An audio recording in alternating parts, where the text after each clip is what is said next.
Bismillahirrahmanirrahim. Assalamu alaikum. Welcome to Newsroom. I'm your host, Khalid. But today is the 21st of December 2021. These are the stories that we'll be discussing during the course of the show. We'll begin, ladies and gentlemen, with the latest variant of the pandemic, that is Omicron, and how it is creating havoc across the world. And WHO chief says that this Omicron variant is spreading faster than the Delta strain, and it is causing infections in people who have already been vaccinated or even those who are recovering from COVID-19.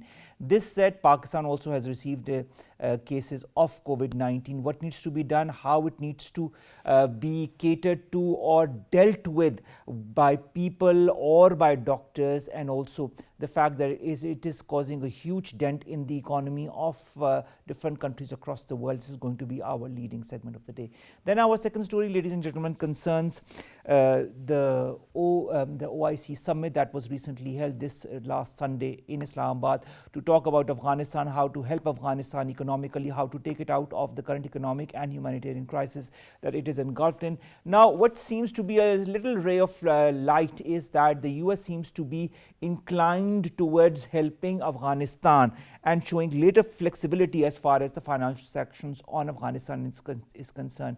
Will it pave the way for all those assets that have been frozen by the US to trickle out to Afghanistan sooner than later? This is going to be our second segment of the day. Then we will be talking about, ladies and gentlemen, a protest that was done by a Korean rights group in Seoul demanding the release of Kashmiri human rights activist Khurram Parvez. Now the people displayed banners reading "Release Khurram Parvez" outside the Indian embassy in the South Korean capital of Seoul. The demand for not only the release of the Kashmiri activists, but also for to see how this current crisis in Indian illegally occupied Jammu and Kashmir needs to be taken up by the world authorities is something that has taken concern across the world, now even in countries such as South Korea. Then we're going to talk about renowned hematologist Dr. Tahir Shamsi, who passed away in Karachi at the age of 60. He is credited with introducing bone marrow transplants in Pakistan way back in 1996. He has performed 650 such surgeries and has written over 100 research articles on the matter. He will of course sorely be missed, and he has of course put a certain dent as far as the surgical procedures or surgery or surgeons in Pakistan is concerned, and his name will forever live on. And finally, we'll be talking about Lahore and of course the air pollution, what needs to be done, what has been done, and what is the need of the hour. This is our last story. Let's begin with our first segment, ladies and gentlemen, and that concerns the Omicron variant of the COVID-19 that has slowly and steadily put a dent on world economies. Also, a lot of concern across the world as it is spreading even faster than the Delta and the Delta Plus variants. A lot of countries across the world have put restrictions on their public, especially now that Christmas and New Year's is around the block. A lot of people are also showing concern whether this could further spread. More in the following report. As the world struggles to find the balance between caution and optimism, Omicron is spreading at lightning speed around the globe. Governments are scrambling to halt the new COVID variant by reimposing lockdown restrictions and travel curbs. The holiday season is approaching with all its festivities, but the World Health Organization head Dr. Tedros Adhanom Ghebreyesus has urged people to cancel some of their holiday plans to protect public health, noting that an event cancelled is better than a life cancelled. Raising further alarm, Dr. Tedros stated that there is evidence that the variant is spreading significantly faster than the previous dominant version Delta. It's pertinent to mention here that Omicron, first detected in South Africa in November, has been designated as a variant of concern by the WHO. The world is gripped by dark clouds of endless pandemic, but the silver lining is that the pandemic could be ended in 2022 if 70% of the population of every country of the world is vaccinated by the middle of next year, according to WHO. The emergence of Omicron vividly depicts global inequities in access of COVID-19 vaccinations and the gap in vaccination coverage between high-income and upper-middle-income countries on one hand and low-income countries on the other is particularly stark. By the end of November, around 54.2% of the global population had received at least one COVID-19 vaccine dose, but for low-income countries, however, the rate was just 5.8%. Pakistan has adopted a holistic approach in tackling pandemics, and given the spread of new variant, the National Command and Control Center will further lower the age limit for receiving COVID-19 booster shots. Now, before we come to Pakistan, there are a lot of reports as far as the Omicron is concerned across the world, whether it be Thailand that has reinstated the mandatory quarantine, whether it is India that has reported 200 Omicron cases in 12 states, whether it is Moderna, the vaccine makers, who say that they will be ready with Omicron booster in weeks' time. This was said by the CEO of Moderna. Kuwait has made jab boosters compulsory for all the people who are either there or entering Kuwait. Australian Prime Minister has ruled out lockdowns despite the Omicron surge. New Zealand has also planned the reopening of its international borders. The first Omicron-related death has been reported in the US state of Texas. And of course, Singapore has found a suspected Omicron cluster in a gymnasium of all places. Omicron is also now the dominant strain in the US. The health authorities say that 73.2% of new cases over the past week, for which data is available, are from the Omicron variant of this COVID-19. As far as Pakistan is concerned, different measures have been taken. The 50 plus and the immunocompromised people have already been told to take their booster shots, and the booster shots can be taken wherever they want to go, at all the places where the vaccinations are available. Now the NCOC has also allowed people over 30 to get booster shots from the 1st of January in next year. This was a decision that was taken on Monday to allow booster shots for people over the age of 30, as Omicron is slowly and steadily increasing. Of course, not only in Pakistan but across the globe, and the need of the hour is that this spread needs to be curtailed. Dr. Sardar Muhammad Shoaib Khan, who is a consultant at General Medicine, joins us online. Dr. Saab, thank you very much to have joined us. Dr. Saab, in the beginning it was being said that Omicron is going to be milder than Delta, but in fact this is not the case, is it? Assalamu alaikum to you, Umar, and all your viewers. Omicron variant there is two things here. One is how fast it spreads, and the second thing is how severe a disease it causes. Regarding transmissibility, we are now sure that it is far more transmissible than any of the previous variants, and by a big number. And that is the reason why it is very quickly spreading throughout the world. The second issue regarding how bad the disease it causes, it's still too early to call. There's a couple of issues here which hinder us in telling us the severity of this disease. One is that a lot of people who are getting this disease have already been vaccinated, have already had the disease. So we're not sure whether it is the previous immunity that is causing a slightly milder disease with Omicron, or is it because the virus itself is less dangerous? But certainly one thing is for sure, that it spreads really fast and its transmissibility is far higher. All right. What about the different mutations that this variant of the COVID-19 is undergoing? We have heard 30 plus mutations. Also, the protein variant of that of this Omicron also undergoes even more mutations than possible. Will it be able to control this variant with all the different mutations that it is undergoing?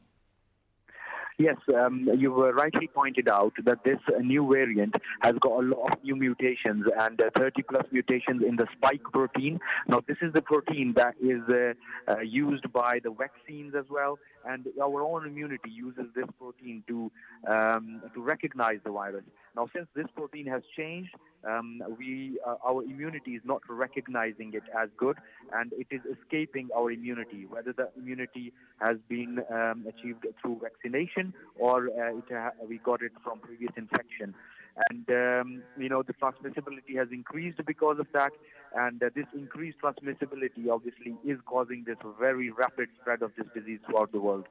We are still, the scientists are trying to know more about it, but one thing, some things we know, that, staying away from each other decreases the transmissibility, wearing masks will decrease the transmissibility, increased number of vaccination and booster jabs, this will decrease transmissibility. So all of these things and a rollout of vaccine throughout the world, an equitable vaccination all around the world, including the developing world, will help, decrease the spread of this virus. All right. Now, of course, different countries have taken different measures as far as curtailing the spread of Omicron is concerned. What is the need of the hour in your point of view, Dr. Shoaib? Because the SOPs are one thing, but then there are also the huge group of anti-vaxxers that continue to say that the booster shots or the vaccinations have done them no good because they nevertheless get the disease. What do you have to say to the anti-vaxxers, A, and B, what kind of strategy needs to be implied or put into place by the different countries in order to curtail the spread? Now, very important questions, these two. First, regarding the first question, I would say to the anti-vaxxers that, when we are vaccinating, we are actually trying to achieve 2 or 3 different targets. First target is that the person that we're giving vaccine to, he does not get the disease. And evidence shows that the chances of getting the disease decreases when you have a vaccine. Now, this chance increases with time. So if you had a vaccine 1 year ago, your chance will be higher and you could still maybe get the disease. But at least for that 1 year, your chance was lower. The second target is when you're vaccinating people in the community, what you're trying to do is you're trying to put hurdles in the way of the virus spreading throughout the community. Now, young people, they may not be that much affected by the COVID, but if they spread the disease to an older person who has other comorbidities and other diseases, he will be at higher risk. So when you're vaccinating a lot of people in the community, you're decreasing the transmission and decreasing the chances of that virus reaching that vulnerable person. And finally, and the most important point is that even if you get after the vaccine, you get the disease, your chances of getting a severe disease is much lower. So this is an important target as well. So even if you got the disease, you probably got a milder disease because you were vaccinated. Now, regarding your second question, what should different countries do to stop this virus? Now, this is a question that has to be answered depending on each community and each country. Different countries will have different strategies. A strategy that is good in UK or America might not be very good in our country because our dynamics are different. The average age of our population is different. The economic situation of our country is different. We may not be able to sustain an economic, crisis like some of the developed countries. So each country will have to look at its own population, its own dynamics, its own economy, and then devise its own strategy. All right. Now, Dr. Shoaib, in all of this is also the economy of the world that has been affected. The different countries such as Australia and New Zealand are not putting any curbs or any lockdowns and are even opening their borders, whereas there are other countries in Europe and elsewhere in the West that are now closing their borders. Now, when Christmas is about to happen and New Year is just around the corner, everybody wants to party, go out, meet friends and family. How can we curtail people and tell people that, there is a certain variant of this virus that is going to create havoc with the society if we don't do the necessary? Well, this is a catch-22 for a lot of the countries. On one hand, if they don't put restrictions, then there is this risk that this virus goes rapidly throughout the population and the health services is overwhelmed and a lot more people would die than otherwise would. And if the virus spreads slowly, for example, if you put the curbs on. On the other side, if you put the curbs on, you're again halting the economy, which was already severely affected by previous lockdowns and previous coronavirus. And you rightly said that different countries are going different ways. Australian Prime Minister has said that they want to continue living with this virus now, and they've had enough of these lockdowns. On the other hand, New Zealand has again delayed and Thailand as well. They've delayed the reopening of the borders. UK, for example, is still undecided. A couple of days ago, I was reading, and Boris Johnson was saying that they're not gonna lock down again. And now the voices are slightly different. The tone is changing now that the virus is spreading rapidly. I must say that this is a difficult situation for the whole world again, and it is very difficult to say that which is the best strategy. But it has to be juggled between the two, and the countries will have to see which is more dangerous, the COVID or the economic crisis, because both of these can affect the communities really badly. All right. Now, on one hand, Moderna's CEO says that they are coming up with a new variant of the vaccine that is going to target the Omicron. On the other hand, this is just another variant. We're going to have different variants in the future as well. A lot of the specialists say that we are going to live with different variants of COVID-19 over the next decade or decade and a half. How should one live one's life then? Well, again, I've read about the Moderna. I mean, what they're doing is that they've got this messenger RNA vaccine, and they're altering it so that the immunity produced by this new vaccine specifically targets the Omicron virus. Now, they already, they've said that there's going to take a few more weeks, maybe months, to produce 500 million doses, and then they'll have to be rolled out, then they will have to be given to the people. And in all that time, the Omicron maybe will have already swept through the whole world. And then one asks, what is the point of making a vaccine which is going to be too late? And just like you rightly pointed out, that, there's going to be more variants. 6 months down the line, maybe there's going to be a new variant, and then you're going to have to make another vaccine. And, there is this voice is getting stronger throughout the world that maybe we need to just deal with, this coronavirus as another virus, just like maybe flu, and live our lives, try to live our lives, let people, decide for themselves what is best for them. A person who's got comorbidities and person who's got lots of diseases, maybe he should not go out this Christmas. But young people, who know that their risk is very small, and for them the family is a lot more important, and to go out is more important, and to live their lives, maybe they will make a decision to go out.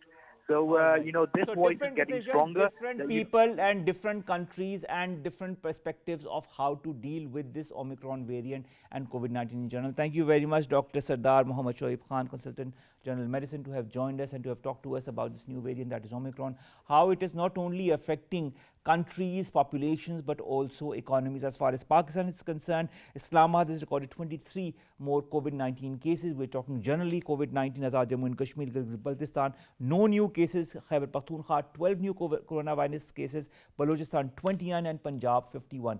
There are reports of a second case of Omicron, which has not yet been confirmed, but nevertheless, the first case has been confirmed. We don't know how it is going to spread, what will be the mode of spread. We need to be extremely vigilant, extremely careful as far as Omicron or any other variant of COVID-19 is concerned. Let's come to our second story, ladies and gentlemen, and that concerns Afghanistan, the economic crisis that it is engulfed in, the humanitarian crisis that it is engulfed in.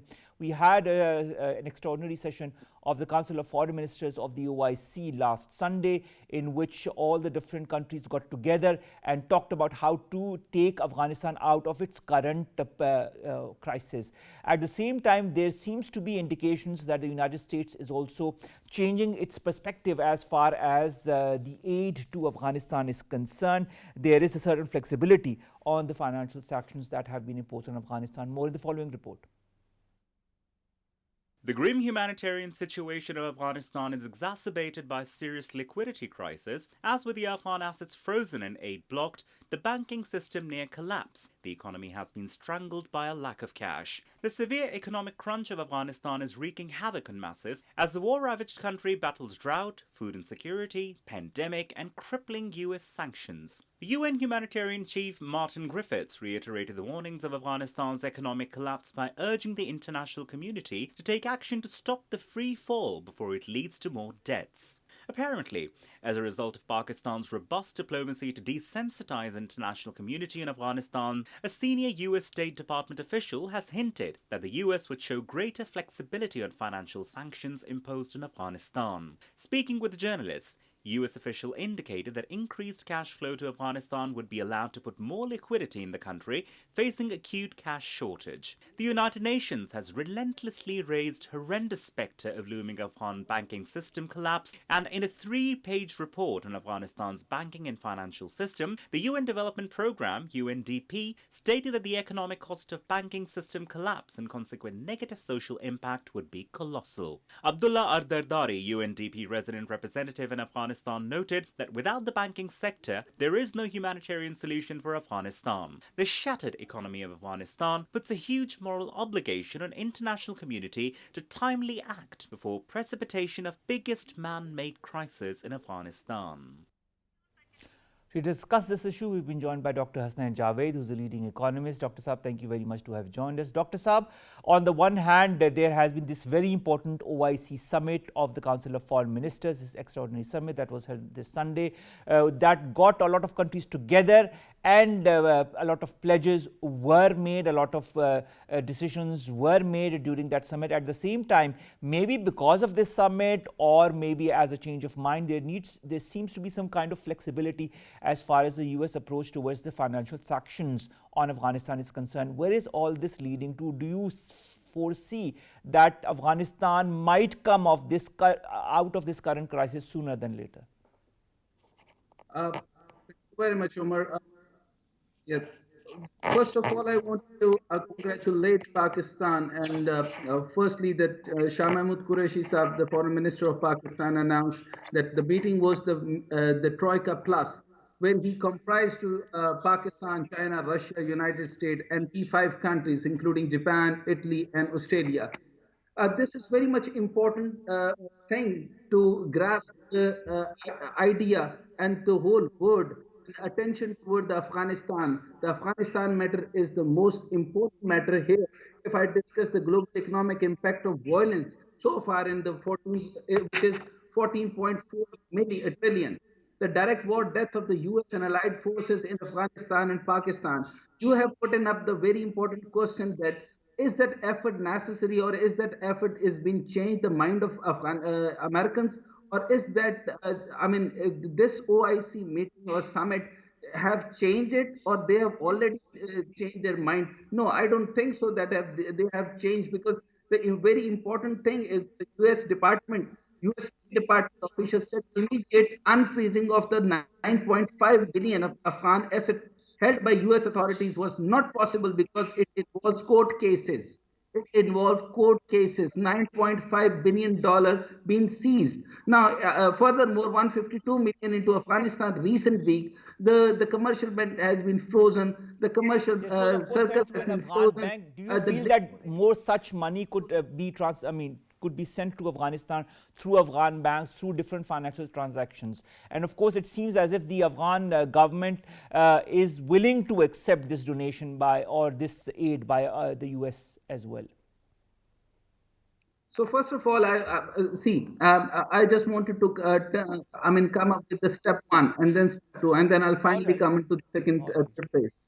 First, let's see how much United States have been involved in the killings, like 3,904 US contractors, 2,294 military, 1,145 other allied troops, in total 73,253. And then war has directly claimed 4,041,000 lives. By the hunger, disease, and injury, it is 71,344. In the UN and US and NATO allies, 3,586, and opposition fighters is 1,099.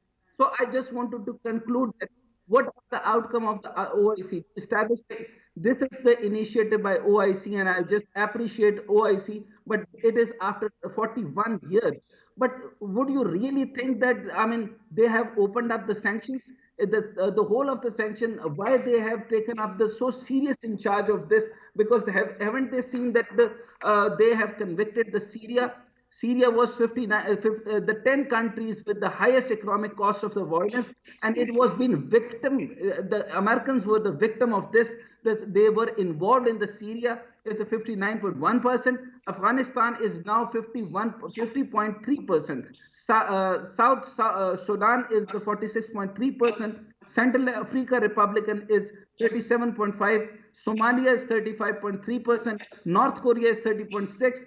Cyprus is 30.6, Iraq is 36.3, and Iraq is nowhere. The liquidity cash is nowhere. The liquidity cash flow after Afghanistan. Now, if you go to the Afghanistan, you cannot see any central bank working in Washington that. says that it's going to allow more licenses to allow personal remittances to flow to Afghanistan, something that it had not allowed in the past. Do you feel that could also maybe somehow, to a certain extent, stabilize Afghanistan's economy and get money to the people that need it the most?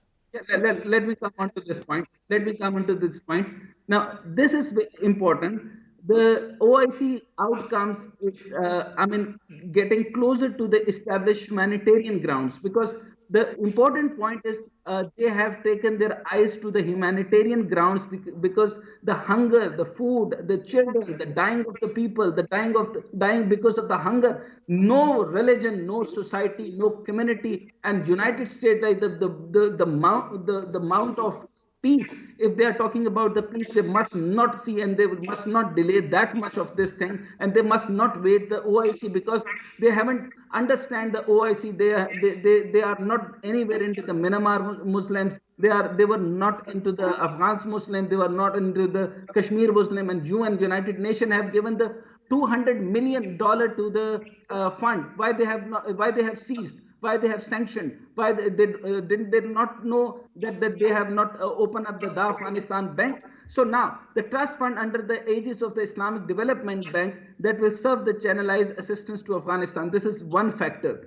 After that, operationalize the trust fund, because they have developed, and just because of the major effort given by the OIC, and all the Muslim countries come together, and they have taken the P5 countries, and we must have to very much thankful to the China, Italy, Japan, and other P5 countries. So they have operationalized the trust fund by the first quarter of 2022.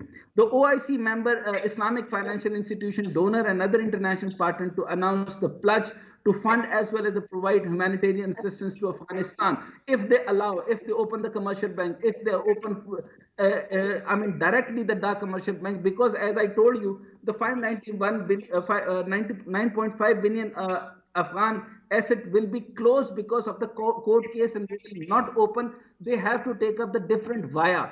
And now, the worst case would be, according to the United Nations, Afghanistan faces one of the worst humanitarian disasters in the world. Dr. Saab, there is a humanitarian crisis, there is an economic crisis, there seems to be some kind of relaxation, at least some kind of a help for the Afghanis through the Saudi Arabia, which has pledged 1 billion Saudi riyals. There's also the Islamic Development Bank that has carved out a certain mechanism for the fund to go to Afghanistan and to the Afghan people. The Afghan government also seems to comply with that. It is kind of fine with that as well.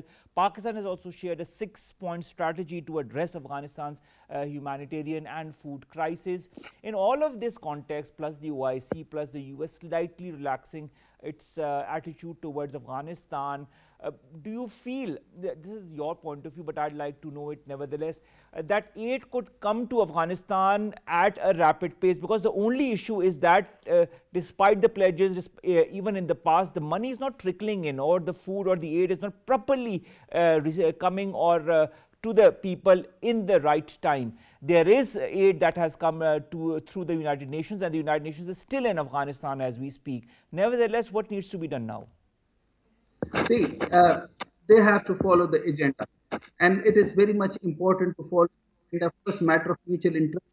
Second, current security situation must be under control, because they have to understand the situation is under the control. They have controlled the IS and the presence of Daesh in Afghanistan, and then there must be open. They have to open the bilateral cooperation and opportunities, because we have heard that the Afghan people, because they are afraid of the death, are now going to start for the harness and cultivation of the opium again. So geostrategic environment, particularly in Afghanistan, and the defense and security cooperation must be endorsed. And Pak-Iran border security. Important point, Dr. Hasnain. Do you really feel that, for example, if the aid does not come in real time, if enough economic help is not given to the Afghan government, that the Afghan people will resort to drug trade again, as they were doing in the past?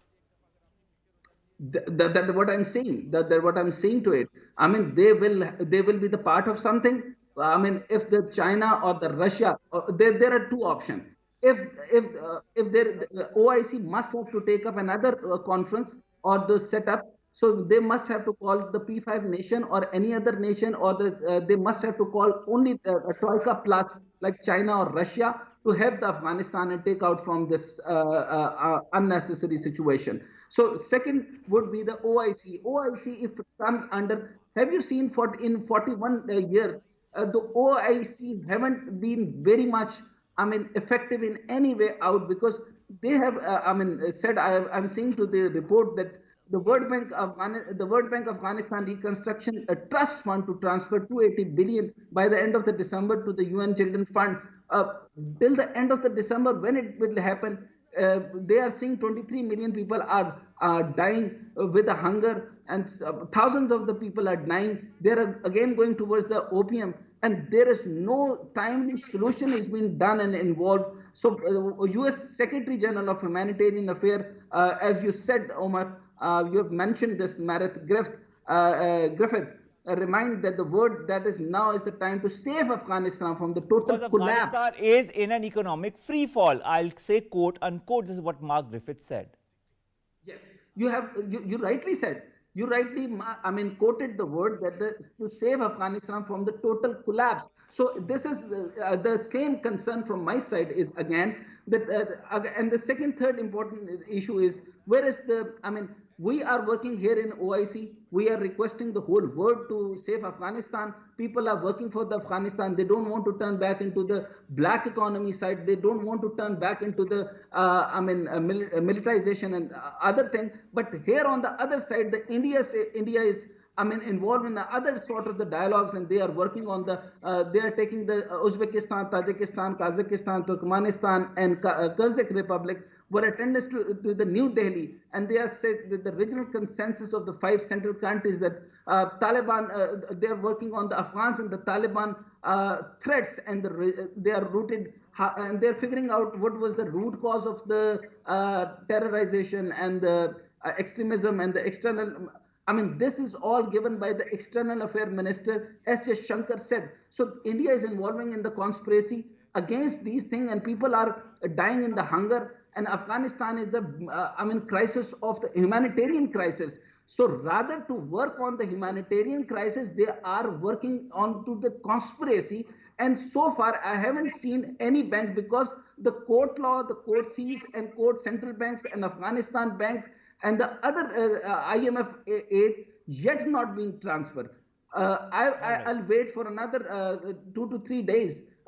If they have opened up the sanctions, if the economy will be recovered again, the liquidity growth or the liquidity cash comes to the Taliban people, and if they come out of hunger, then we can say it is come out of the something, or OIC being welcomed by the people of the nation, or by the people of other nations or P5 countries. You know that the U.S. Special Envoy Thomas West also met the Army Chief General Qamar Javed Bajwa, in which our Chief of the Army Staff emphasized on a global convergence to avert a looming crisis that is affecting Afghanistan. You yourself said that there are a lot of question marks as far as the aid arriving to Afghanistan is concerned, different apprehensions or restrictions that have been put by the West and by different important countries. And you also pointed a lot of issues that concern maybe the disbursement of money through the OIC, maybe a bit of delays in that respect. The United Nations is there as well. Despite that, the money, and your point of view, is also not properly reaching Afghanistan as it should, despite the pledges that have been made by the UN and the European Union and the United States of America itself. In all of this scenario, what is the primordial thing that needs to be catered to right now as far as Afghanistan is concerned, so that the people could come out of the current state they are in? Omar, you must be. I'm just answering this in a very little, a literary way. Have you heard about the book, the Economic Hitman, The Confession of the Economic Hitman? Well, I have a little clue. I'm afraid of to be the corporate autopsy of the corporate legitimate grounds or imperialistic grounds, and rageous and revengeous style of the superpower. So I am very much afraid of something because of Afghanistan's invasion. You have seen this life expectancy, the maternal mortality, poverty rate, unemployment rate, standard of living, premium production, and human rights. So all these countries I mentioned, from the Syria to Sudan, every countries wherever the American intervention were being into action, they have the same problems. And Afghanistan is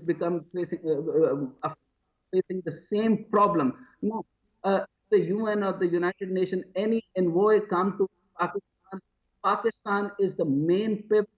We have to face the backlash. We have to face everything.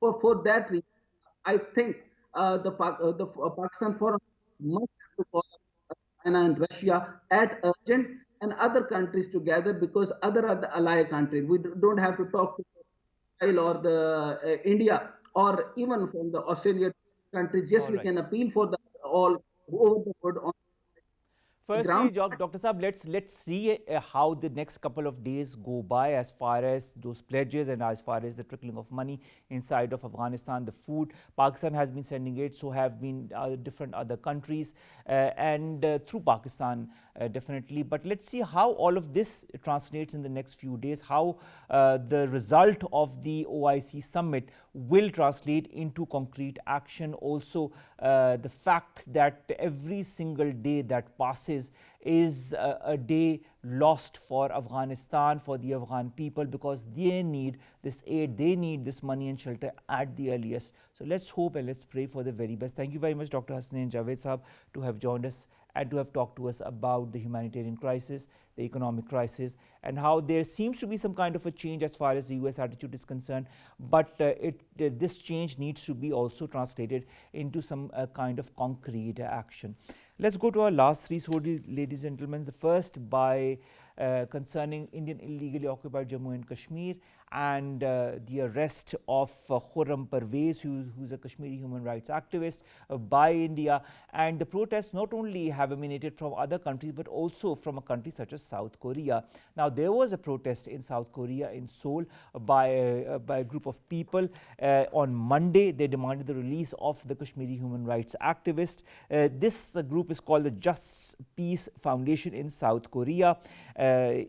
And as far as Khurram Parvez is concerned, you very well know that he's a human rights defender who belongs to Indian illegally occupied Jammu and Kashmir. He was arrested on the 22nd of last month, that is November, by the National Investigation Agency.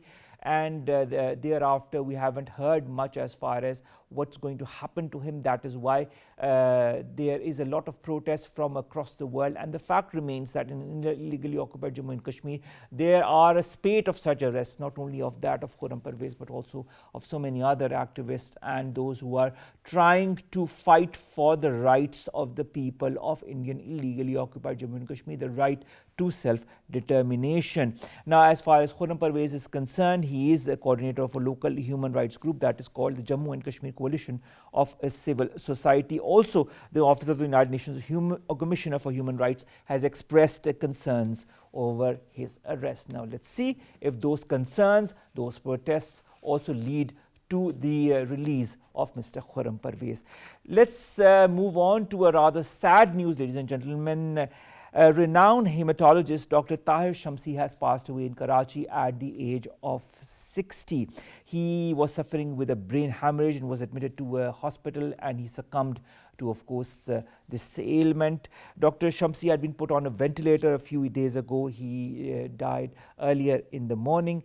A lot of people say, and a lot of people from the doctors community say, that his loss is an incredible loss to the doctors community in Pakistan especially. They talk about how cooperative, humble Dr. Tahir Shamsi was. He's also credited with introducing bone marrow transplants in Pakistan way back in the year 1996, and has performed 650 such bone marrow transplants and has written over 100 research articles on this very topic. In the year 2020, 2011, Dr. Shamsi established the National Institute for Blood Disease for the treatment of blood-related diseases as well. He is also the director of the stem cell program at the NIBD as well. He was a graduate of the Dow Medical College, and his legacy will remain, and all the efforts that he has put as far as bone marrow transplant is concerned and also blood-related diseases are concerned will, of course, be extremely important for people of Pakistan. And let's now go to our last segment, ladies and gentlemen, and that concerns air pollution, Lahore, and the number of times that we have heard that Lahore is the most polluted city in the world, and Lahore has become the most polluted city in the world as far as air pollution is concerned. A lot needs to be done. A lot has been done. The government in Punjab is trying to avert this crisis, is trying to stop such cars who emanate the fumes. But what needs to be done exactly? There are a lot of important decisions that need to be done, and those decisions need to be implemented in letter and spirit, because when it comes to the industries that, as you can see in the parallel window, that emanates such a lot of such gases that contribute to the air pollution. But apparently, as per the experts, no cohesive policy has emerged to counter what every citizen knows that they will experience in winter. This is not the first winter that the people in Punjab are experiencing the smog, so this, or of course those related diseases like asthma and so many other chest infections or eye infections that are related to this smog. Concrete action needs to be taken, maybe not this year because the winters are upon us, and in a month or two the winters will end and so will the smog, but we need to take the concrete measures before it's too late for next year. The amount of air pollution is increasing every year. Last year it was less, this year it's even more. To prevent further escalation of this air pollution, especially in Punjab, we need to be vigilant and we need to take the necessary action before it's much too late. With that, we come to an end of today's newsroom. We'll see you inshallah tomorrow with new segments and stories. Stay safe, get yourselves vaccinated, get yourselves the booster if you have gotten the 2 doses, and of course take care of yourselves and the people around you, because Omicron is spreading and is really spreading at a very fast pace. Allah Hafiz.